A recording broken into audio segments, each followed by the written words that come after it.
BJP fight में भी नहीं, अंता में फाइट कांग्रेस के प्रमोद जैन भाया और निर्दलीय उम्मीदवार के बीच में। बीजेपी के पास कैंडिडेट ही नहीं है। ऐसे नहीं मरेंगे हम, बीजेपी वालों को मारकर फिर मरेंगे, ऐसे नहीं मरेंगे।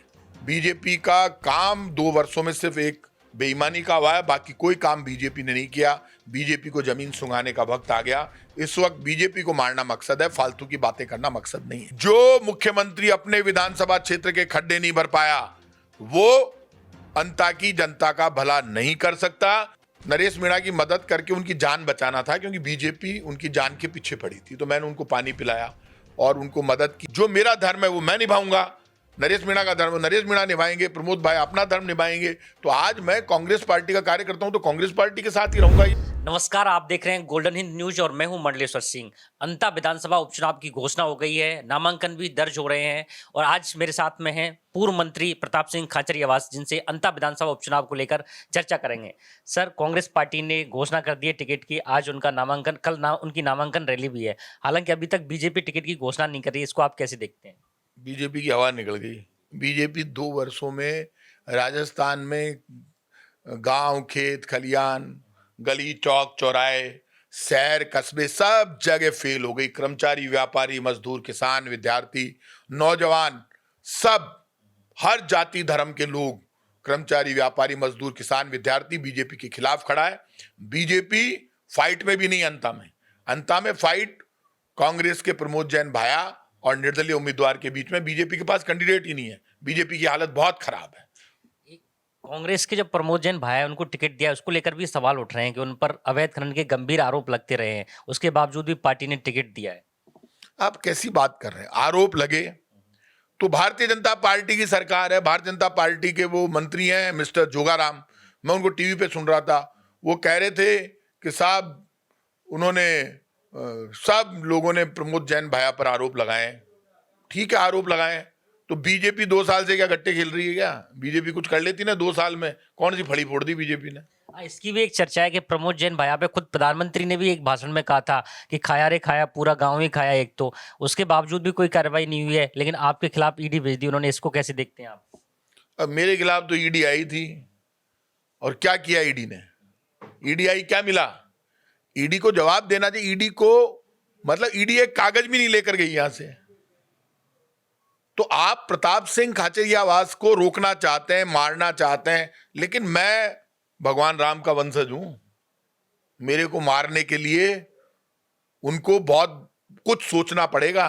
ठाकुर जी का आशीर्वाद हमारे ऊपर है, हम भगवान राम के वंशज हैं, लेकिन गोपीनाथ जी के भक्त हैं, कृष्ण के भक्त हैं और राम के वंशज हैं। ऐसे नहीं मरेंगे हम, बीजेपी वालों को मारकर फिर मरेंगे, ऐसे नहीं मरेंगे। प्रमोद जैन भाया पर बीजेपी नहीं, आपकी पार्टी के भरत सिंह जो थे कुंदनपुर वाले, उन्होंने आरोप लगाए, जिन्हें ईमानदारी का प्रतीक कहा जाता है, उसके बावजूद भी टिकट दिया। लोग ये भी कह रहे हैं कि कुछ दिन पहले आपके कांग्रेस के बड़े बड़े नेता उन्हें श्रद्धांजलि दे रहे थे, लेकिन 2 दिन बाद ही फिर ऐसे व्यक्ति को टिकट दे दिया जिसके लिए उन्होंने काफी आरोप लगाए। भरत सिंह जी कुंदनपुर के मेरे बहुत अच्छे रिश्ते थे। मैं आज वो हमारे बीच में नहीं है, लेकिन उनका सिद्धांत, उनका काम, पूरी कांग्रेस उनका सम्मान करती है। पूरी कांग्रेस पार्टी वहां पर थी। और अब ये सब बातें छोड़िए, अभी बीजेपी के ऊपर बात कीजिए। बीजेपी की हालत खराब है। बीजेपी का काम 2 वर्षों में सिर्फ एक बेईमानी का हुआ है, बाकी कोई काम बीजेपी ने नहीं किया। बीजेपी को जमीन सुंघाने का वक्त आ गया। इस वक्त बीजेपी को मारना मकसद है, फालतू की बातें करना मकसद नहीं है। तो बीजेपी टिकट देने में इतना डिले क्यों कर रही है? क्या वसुंधरा राजे का वहां प्रभाव है इस वजह से, या और कोई आपको कारण लगता है? बीजेपी वाले घमंड में हैं। भजनलाल जी कहे मैं बढ़ो, वसुंधरा जी कहे मैं बढ़ो। ना तू बढ़ो, ना तू बढ़ो, ना आप बढ़ी है वसुंधरा जी, ना भजनलाल जी बढ़े हैं। राजस्थान की जनता बढ़ी है। और ये ध्यान रखना कि भजनलाल जी फेल हो गए 2 वर्षों में। जो मुख्यमंत्री अपने विधानसभा क्षेत्र के खड्डे नहीं भर पाया, वो अंता की जनता का भला नहीं कर सकता। और इस वक्त लड़ाई ये चल रही है, भजनलाल जी कह रहे हैं कि मेरा उम्मीदवार बीजेपी से लड़ेगा, और वसुंधरा जी कह रहे हैं मेरा उम्मीदवार बीजेपी से लड़ेगा अंता से। लेकिन अंता का कार्यकर्ता कह रहा है बीजेपी का, आप किसी को ले आओ, क्योंकि आपने 2 वर्ष में एक भी काम नहीं किया, इसलिए बीजेपी जमीन सूंघेगी। इसलिए दोनों डरे हुए हैं, इसलिए बीजेपी कैंडिडेट डिसाइड नहीं कर पा रही। आप नरेश मीणा को भी अस्पताल मिलने पहुंचे थे, और जिन्होंने पानी का त्याग कर दिया था, आपने उन्हें पानी भी पिलाया था। उन्होंने भी अंतर उपचुनाव में अपनी ताल ठोक दी है, तो क्या आप उनसे समझाइश करेंगे? समझाइश करने का वक्त नहीं है। नरेश मीणा ने घोषणा कर दी कि वो चुनाव लड़ रहे हैं, इसलिए अब ये बात पुरानी हो गई।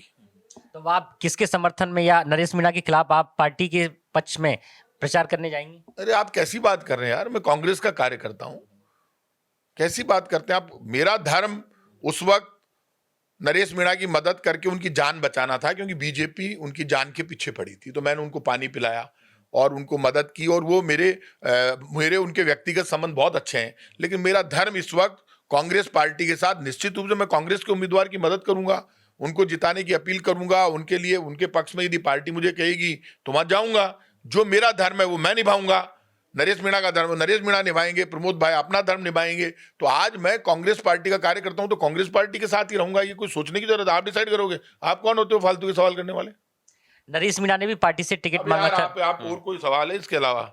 आप दिन भर एक बात बताइए, सबके मेरे अच्छे संबंध है, आप सिर्फ चर्चा में आने के लिए आपके चैनल को इस तरह के फालतू आप अच्छी बातें करो। इस पे अपन 4 बार आप मेरे से सवाल कर चुके। मैंने आपको खुल के कह दिया, कांग्रेस पार्टी का मैं कार्यकर्ता हूं, तो निश्चित रूप से मैं तो कांग्रेस को जिताने के लिए काम करूंगा।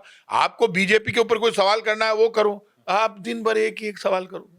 दूसरा सवाल ये है कि जैसे कमर लाल जो मीणा है उनकी जो विदाई की गई, उसका भी एक कारण ये था कि उन्होंने उस समय चुनाव अधिकारी पर रिवॉल्वर तान दी थी। लेकिन इस समय भी जो प्रत्याशी हैं वो भी उस तरीके के हैं, उसे आप कैसे देखते हैं? गलत बात, ये बात हम किसी के लिए नहीं कहेंगे। जहां तक अब आपको ये सब बातें करनी है, भारतीय जनता पार्टी के खिलाफ कांग्रेस पार्टी मैदान में है। Bharatiya Janata party candidate decide नहीं कर पाई, हमारा कैंडिडेट प्रमोद जैन भाया मैदान में आ गया, निर्दलीय उम्मीदवार नरेश मीणा मैदान में है। मेरा ये मानना है बीजेपी वहां फाइट में नहीं है, कांग्रेस जीत की तरफ आगे बढ़ रही है, कांग्रेस की जीत पक्की मैं मानता हूं, क्योंकि प्रमोद जैन भाया उस वक्त सिर्फ 5,000 वोटों से चुनाव हारे थे। इसलिए आज बीजेपी के पास कैंडिडेट नहीं है, अब टक्कर वहां पर साफ दिख रहा है निर्दलीय और कांग्रेस की है। इसलिए आप ये दिमाग से निकाल दो, कांग्रेस पार्टी बढ़त पर है। धन्यवाद, थैंक यू।